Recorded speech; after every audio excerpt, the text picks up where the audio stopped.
Welcome to the Explainer. You know, we're often told that to win, you have to fight.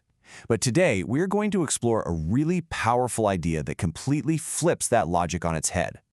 So usually, when we think of conflict, we picture this head-on clash, right? A contest of wills, where one side comes out on top. But what if there's a smarter way, a more elegant path to victory that's already decided long before the fighting is even supposed to start?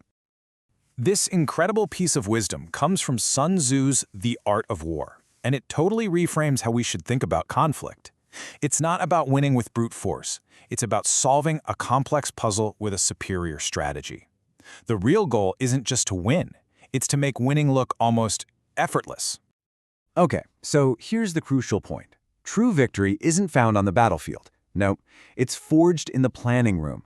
It's all about winning that intellectual, strategic fight long before any kind of direct confrontation even happens. Now, this isn't about predicting the future or just being lucky. It's about a systematic, almost scientific approach to preparation. I mean, think about it. It's the difference between walking into an exam after you've studied everything inside and out versus trying to cram in the hallway 5 minutes before it starts. One way leads to confidence, the other, well, that leads to panic. Sun Tzu says the absolute highest form of generalship is to frustrate or balk the other side's plans before they can even get going. The idea is to build a strategy that's so solid, so insightful, that any opposition they might come up with is just completely ineffective right from the get-go. Let's make this super practical. Imagine you're about to present a new project at work. Preemptive problem-solving means you think through every single objection your boss or a stakeholder might possibly have, and then you build the solutions to those objections right into your initial proposal. And that is a perfect example of this whole principle in action. So when your colleague raises that, "but what about" issue, you can just calmly point to the section of your plan that already handles it. Their attack is completely disarmed before they even launched it.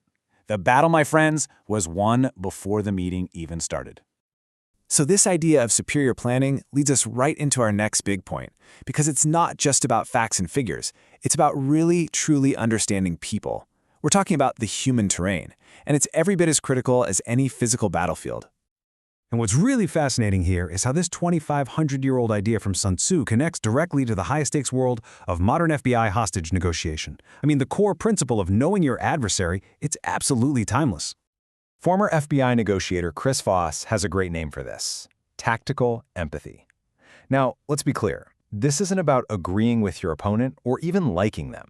It's about understanding their position, their motivations, their fears so deeply that you can actually start to anticipate their next move and influence their decisions. So mastering this terrain means pulling all these elements together. You gain this deep insight into yourself and your opponent, and then you apply that knowledge with just unshakable discipline.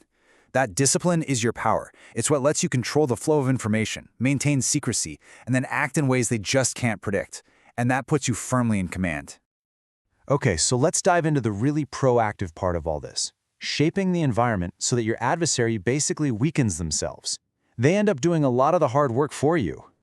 The goal is to make your opponent react to you and on your terms. So, by presenting them with multiple potential threats or different lines of attack, you force them to spread their focus, their resources, their energy, really thin. And that's what creates the vulnerabilities that you can then exploit. And this works whether you're talking about an army on an ancient battlefield trying to prepare for attacks from every direction, or a modern company that's forced to respond to a competitor's relentless media campaign. The strategy is the same. You create so many fires for them to put out that they can't effectively defend any single point. History actually gives us a perfect example of this.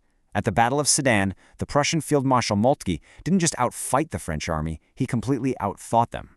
By maneuvering his forces in a way that threatened them from multiple points, he forced the French to spread out until they were eventually encircled. He broke their will to fight. It was a masterclass in strategy that led to the capture of an entire army, including Napoleon III, with very little bloodshed.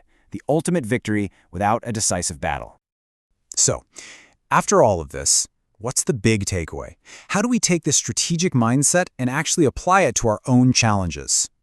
What this really means is that true strategic mastery is when your preparation is so thorough, so complete, that your success becomes almost inevitable.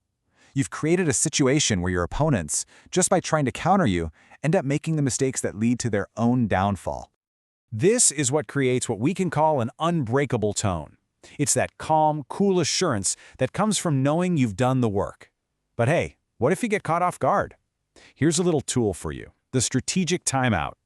If you get blindsided, literally take a pause. Sit on your hands if you have to. That small physical act can stop an emotional reaction and give you the crucial seconds you need to choose a careful response, preserving that unbreakable advantage. By applying these principles, everything from preemptive problem-solving to tactical empathy, you can fundamentally change your approach.